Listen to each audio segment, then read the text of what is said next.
I glance at the pumpkin pie I brought with my own hands and pause at my parents' doorstep. The party is bustling, with 24 relatives enjoying themselves beneath the glow of my mother's crystal chandelier. For a moment, I consider turning around and spending the holiday alone. But then my father sees me through the window and shouts, "There she is." My smile is forced as I walk inside. The smell of roast turkey envelopes me, but inside, I feel disconnected. "Oh, I brought dessert," my mother says, glancing quickly toward the entrance, as if expecting more. And then the truth about what I really brought to this family gathering begins to dawn. Thanksgiving night was always marked by this scene, the subtle glow of my parents' house, decorated with a care that reflected their obsession with status and perfection. And there I was in the entryway, feeling the weight of responsibility. The pumpkin pie, made with so much love and effort, was in my hands, but the real burden was what I couldn't help but carry, the pressure of family expectations. My father saw me through the window, and as always, his voice echoed through the house, with the same energy I'd come to recognize. "The accountant's here," he announced, as if this were something worth celebrating. It was the same shallow, empty praise I'd heard since I was a child. Stability, reliability, predictability, my life was summed up in these words, spoken with a connotation that didn't even make me proud. They were attributes that imprisoned me, always defining me as the responsible one, the practical one, the one who always did what was right. As my mother greeted me with a cold kiss, the same question hung in the air. "Did I just bring you and the pie?" The answer I wanted to give, "No, I also brought a heart that never learned to be valued here," stuck in my throat. "Yes, just me and the pie," I said, smiling like a good daughter, but feeling no joy in the gesture. Dinner began with the same old conversation, where I felt invisible again. Marissa, my sister, always so impeccable, entered with her aura of perfection, as if she were walking the red carpet at a gala event. She seemed to float in the air in her designer outfit, while I, in my simple and modest dress, felt like a shadow of someone who would never be seen. My mother's smile upon seeing her was full of pride, a pride I had never felt. "You're always so punctual, Skyla. So reliable," my dad commented again, but this time, something in his voice sounded different. It was almost as if he were apologizing for never giving me the chance to be more. And, of course, Marissa, as always, stole the show. She effortlessly took center stage. But I was used to that. I was used to being the daughter who stayed in the shadows, who didn't shine because I was never allowed to shine. The conversation at the table unfolded like a movie we'd already seen, with Marissa talking about her business, while I, as usual, was called upon to discuss numbers, finances, things I no longer felt proud of. It was simply my role, the family's financial advisor, who had never had the courage to ask for help herself. Then, it was at that moment that Lauren, my cousin, asked me a question I'd been expecting. "Skyla, do you have any advice for my student loans?" I leaned in, ready to offer her the help she needed. But before I could continue, my mom interrupted me with painful ease. "Why don't you ask Marissa? She knows how to handle money much better than Skyla." I felt paralyzed, but I said nothing. Shame settled inside me like an invisible but inescapable presence. Marissa, with a smile of someone who always had it easy, laughed, as if the joke were the solution to the whole situation. "Oh, Skyla's always with numbers, but she never seems to have much money, right?" And it was there, in that moment, that the pain of my entire life, of always being the responsible one, the reliable one, but never the one valued, exploded. It wasn't just the accusation that I was always broke. It was the certainty that I would never be more than what my family expected of me, someone who would always sacrifice without ever receiving the same in return. I stepped back from the table, trying not to show the turmoil inside me. It was then that my father, in an attempt to ease the tension, brought up a neutral topic, the Seahawks game. As if the reality of that night were just another game, a distraction. As if nothing truly important was happening there. I felt like a child again, hoping my voice wouldn't be heard, that my pain would simply be swept under the rug. By the time dinner was over, my mind was elsewhere. I knew the evening still had much more to reveal. But deep down, I was already tired. Tired of being the responsible one, the practical one, the one never allowed to be more than a shadow in everyone's lives. The evening wore on, but I still felt like a spectator in a play where no one noticed my pain. The dining room was filled with laughter and small talk, while I sat there feeling irrelevant. What bothered me most was that everyone seemed to see Marissa as the star of the show, the person everyone wanted to please, while I was just a function in the scenery, the practical, the useful.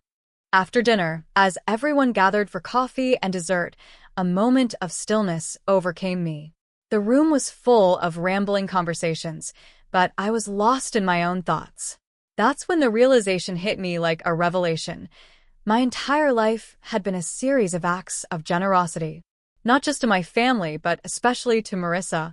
I helped her, supported her, without ever questioning the weight of it. The truth, however, was that this generosity came at a high price, a price no one but me seemed to realize. I was 28 when I started making regular payments to Marissa, thinking it was a sisterly gesture, a gesture of love. She said things were difficult, and as always, I believed her. At first, the requests were small. A loan here, a handout there, a bill she couldn't pay. And as always, I was there with the answer, the solution. It was easier to be the savior than to see the truth. I saw it as part of my role, as part of what it meant to be responsible. But what no one knew, not even my parents, was that I wasn't just helping my sister.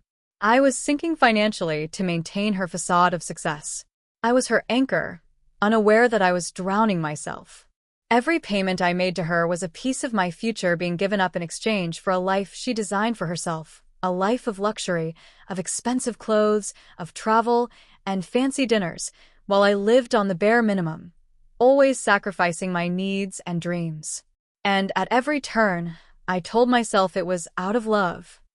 I believed I was doing the right thing, that Marissa needed this. She deserved it. After all, she'd always been the prettiest, most sociable, most charming daughter. But the more I helped, the more dependent she became. And with that, the emotional debt she created with me only grew. I was being manipulated, without realizing it.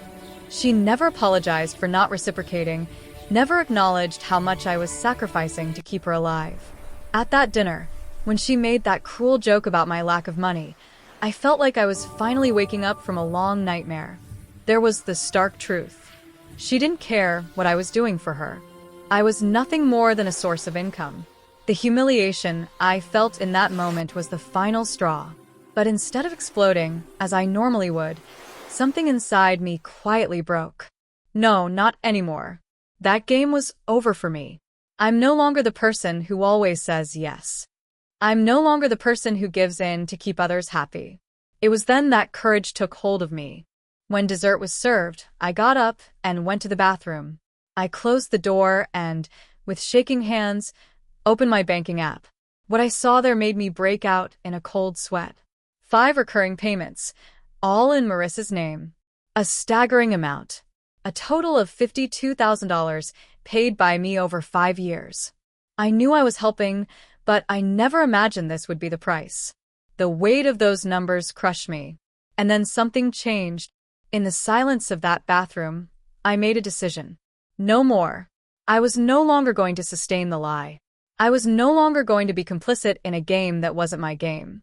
It was time to act. On the app, I began canceling payments one by one. The car payment, the insurance payment, the credit card debt, everything. With each confirmation that appeared on the screen, I felt a wave of freedom and, at the same time, a deep sadness. It was the end of something I'd done for years, and something I didn't even know was so toxic. But most of all, it was the beginning of something new. The first time in 5 years that I didn't have to worry about Marissa's life. The first time in 5 years that I was choosing myself. And that, in the end, was liberating. When I returned to the table, my mother glanced at me quickly, as if noticing something different about me. But no one said anything. They continued their conversation, oblivious to the storm raging inside me. When the others began to praise Marissa, I just smiled, trying to hide both my pain and my triumph. It was strange to feel such profound relief, yet at the same time, a sense of loss. The life I was leaving behind, but which, deep down, had never been mine. The next day brought a stillness unlike the night before. I felt light, but a weight was building in my chest. The sense of liberation was mingling with the pain of realizing that, for so long, I had been the guardian of the lie Marissa had created around me. A lie in which I had been molded as the responsible one, the one who always took care of everything while she enjoyed life with a charming smile and a bank account fueled by my sacrifice. But now, everything was different. The next day, my phone wouldn't stop vibrating. The first message was from Marissa, as always, asking for an explanation about the canceled payments. What did you do? The payments failed. The desperate tone in her message made me pause for a second. She didn't know what had happened, and perhaps never would. To her, I had always been the bank where she withdrew her funds. And, as always, I was the one responsible for keeping up appearances. When my mom called me soon after, her tone was the same one I knew so well, worried, anxious, trying to control a situation that seemed to be falling apart. Skyla, Marissa is desperate. You can't just cut everything off like that. She'll be devastated. I took a deep breath, trying to remain calm. I've helped her for years, Mom.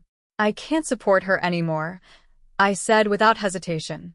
There was something strange about the way my mother treated me in these moments. As if I were the one in the wrong. As if I were the one doing something wrong by finally saying no. When the conversation ended, the feeling of emptiness I felt was both painful and comforting. I was choosing myself, and that meant abandoning the narrative that had always been imposed on me. What hurt me most was realizing that, despite all the help I had given, no one seemed to understand the true cost. No one questioned Marissa, who, with her facade of success, remained the favorite daughter. The mother who had always praised me for being the responsible one, now viewed me with disappointment. My father, who had always prided himself on my stability, never bothered to ask if my life was being sacrificed for Marissa's beautiful image. I felt invisible in my own family, and that void was now filled with the pain of reality. That afternoon, a phone call snapped me out of my stupor. It was Evan, Marissa's husband, with a voice I didn't immediately recognize. He'd never been involved in our family disputes. But now he seemed to be falling apart too. Skyla, I didn't know about this. I didn't know what you've been doing. Marissa has been keeping everything a secret. She has a money problem, and she didn't know how to handle it. I took a deep breath, still in disbelief. I know, Evan. I know that very well. But I can't help you anymore. I've been carrying this alone for 5 years now. The conversation went on longer than I expected, and each word felt like a small stone lifted from my soul, something I already knew but needed to hear from someone else. As the conversation unfolded, part of me was relieved to finally be able to share the weight of the situation with someone, but at the same time, I felt a strange sense of betrayal. He knew the family was being deceived. He knew what was happening, but he didn't have the courage to speak out sooner. And most painfully, he felt powerless to change things. I never thought I'd hear this from Evan. I thought everything was fine, but now I know we're both being manipulated by her. I should have seen it sooner. Those words hit me harder than anything Marissa had said. He wasn't just acknowledging the truth I'd lived. He was seeing the facade she'd maintained crumble in front of everyone. The truth was finally beginning to emerge, and as it did, I felt stronger, more confident that I'd done the right thing. Marissa could try to manipulate the family, but now, her story no longer made sense. I was no longer a piece on her board. I was becoming the narrator of my own life. However, the impact of all this wasn't simple. My mother's reaction, my father's disappointment, Evan's surprise, and Marissa's coldness, all of this was beginning to distance me from my family. Not dramatically or impulsively, but a silent distance that was taking hold, as if an invisible thread had been cut. I was no longer the same. I was no longer afraid to say no.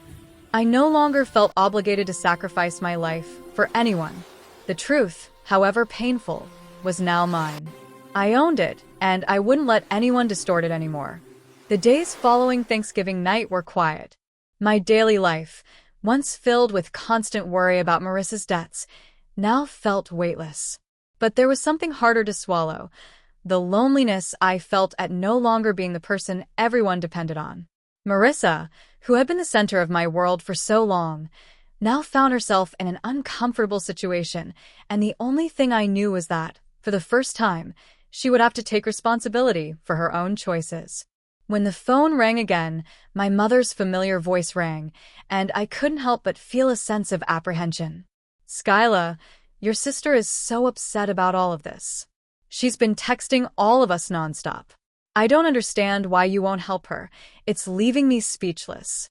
I heard my mother's voice crack, trying to hide her frustration, but deep down, she also knew she was in shock.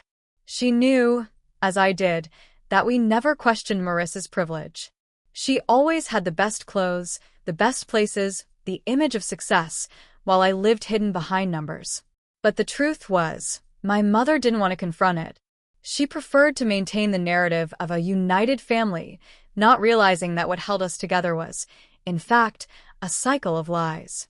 The conversation dragged on for endless minutes, and I felt the weight of each word, like an extra burden on my shoulders.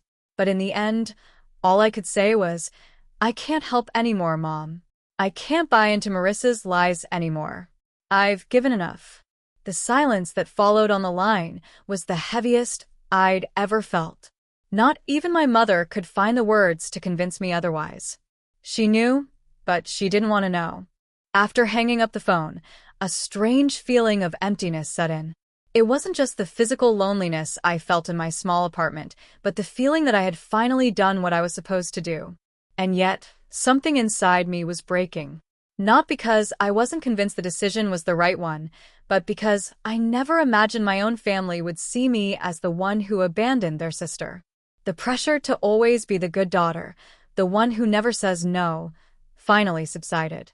That night, the silence in my apartment was disconcerting. The feeling of no longer needing to justify my actions or apologize for who I was filled me with a stillness that was difficult to handle. I had built my life on sacrifice, and now I was beginning to deconstruct it. Each falling piece seemed to leave a void, but also a certain peace, a peace that was still slowly forming within me. I sat at the table, staring at my laptop, where Marissa's numbers were still organized. The total transfer amounts, the 5-year history of payments piling up, the weight of those transactions, it was all there, in front of me, like a story I was finally willing to tell. Not to her, not to anyone, but to myself. To understand that, somehow, I was freeing myself, letting go of the need to be the savior. It was then that a deeper feeling dawned on me. I was transforming. From someone who had always molded herself to others, I was beginning to understand who I truly was. The fear of being seen as the bad daughter, the selfish one, no longer dominated me. If they saw me that way, then so be it. I knew the truth, and that was enough. I no longer needed anyone's approval. However, the truth didn't come without its repercussions. What I didn't expect was the silent impact it would have on my own feelings. Because with every step I took to free myself from the need to please, a part of me felt sad for the loss of something that should never have been a burden, the love of my family. But as the days passed, this sadness became less painful and more acceptable. I was beginning to accept that perhaps my family was no longer who I believed it to be, and perhaps that was what was best for all of us. The lie they'd built about Marissa and me needed to be undone, and I was the only one capable of breaking it. I found myself staring in the mirror on a cold morning, wondering what would happen from here on out. The decision had been made, but what came next was uncharted territory. Maybe there would be pain. Maybe there would be rejection. But deep down, I knew I wasn't alone, for I was finally with myself.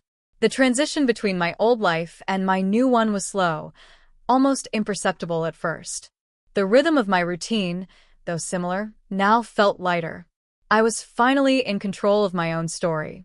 However, the repercussions of cutting Marissa out of my life began to manifest in ways I hadn't anticipated. The pressure of being the perfect daughter, the one who had always carried the burden of keeping everyone happy, was beginning to fade. But with it, a new kind of discomfort emerged. Now, I was a stranger in my own home. My parents, who had always seen me as the responsible one, the good one, now seemed to have lost something essential. They didn't know what to make of the new Skyla, the Skyla who no longer sacrificed herself without recognition. And this disconcerted them, even though, in their voices, there was still a lingering expectation that I would surrender again. This time, I was different. My no still reverberated, but with a firmer, more mature weight. That's when the reality of my choice began to sink in more clearly. During lunch, my mom called me again. Her tone, unlike their first conversation, now seemed a bit hesitant. "Skyla, don't you feel like this was a bit much?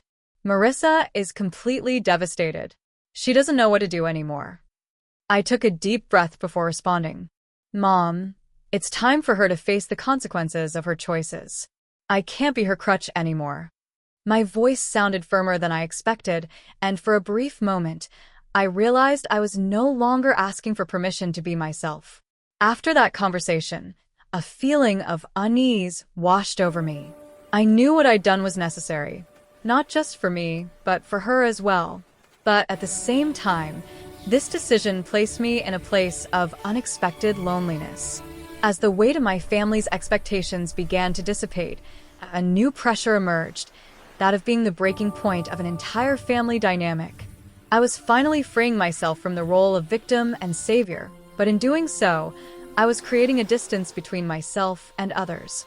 The coldness with which my father began to look at me was something I had never experienced before. There was a sadness in his eyes that spoke more than any words could express. He seemed to be mourning the loss of what he considered the family balance. But for me, this loss was no longer a tragedy. It was an achievement. In the days that followed, the silence at home became deafening. My parents were in a state of denial, trying to maintain a facade of normalcy, as if nothing had changed. But it was impossible to ignore the truth. Things would never be the same again. I also felt a strangeness in my own body. Every time I looked in the mirror, it felt like I was seeing a different person, someone I didn't fully recognize, but who somehow felt closer to who I really was.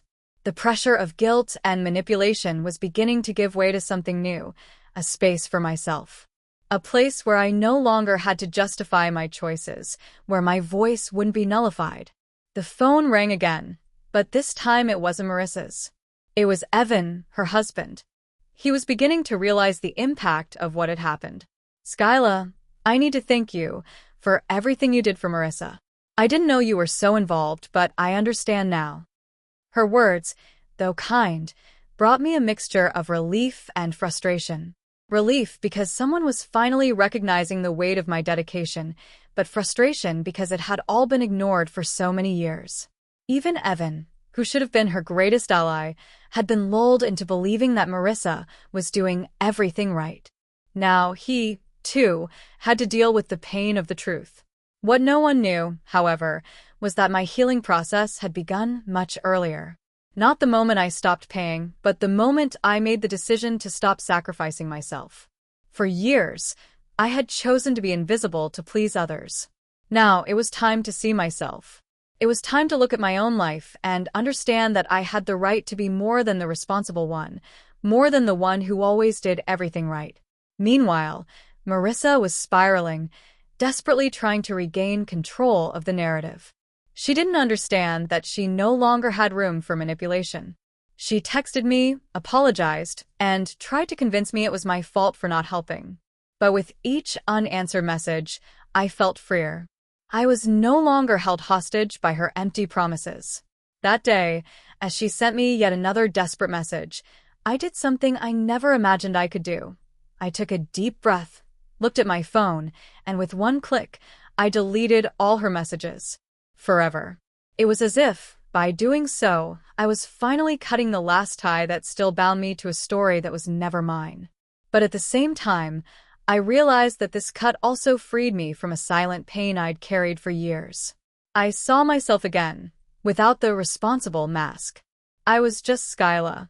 And that, strange as it was, gave me a sense of peace I'd never known existed. The silence of my life after the decision was, in a way, deafening.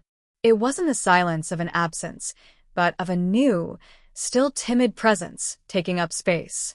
For the first time, I allowed myself to exist outside of my family's expectations, without the constant pressure to be the perfect, responsible daughter.